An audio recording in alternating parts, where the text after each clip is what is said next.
How to find out RAM type on Windows 11. Hello and welcome back to our YouTube channel How to Tutorials.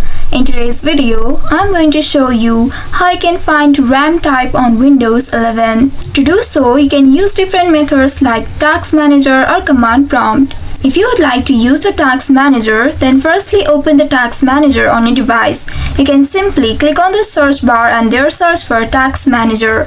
Or else you can also use the shortcut key, which is Ctrl plus Shift plus Esc key of your keyboard, and this will open up your Task Manager. Now once you open your Task Manager, here from the left side, look for Performance option. Simply click on it, and then you will be able to see this interface. Here you can click on this little square to maximize it, and now select this memory option from the left side.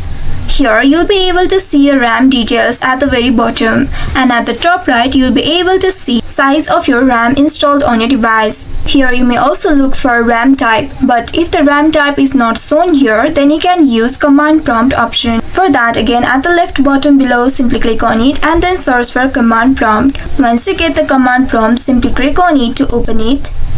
And once this panel opens, now here you will need to type in wmic space memorychip space get space smbiosmemorytype. Once you have entered this keyword, now simply press on enter. By doing so, you will be presented with the memory type number. Here, if the memory type shows 20, that means the RAM type is DDR1. Similarly, if it's 21, the RAM type will be DDR2. Since in the command prompt the memory type is 26, which means the memory type is DDR4. So these methods help you to identify whether your RAM is DDR3 or DDR4. This is how you can find out RAM type on Windows 11. I hope this tutorial was helpful. If yes, don't forget to like, share and subscribe to our channel. Also hit that bell icon to never miss any updates from us. Thank you for watching.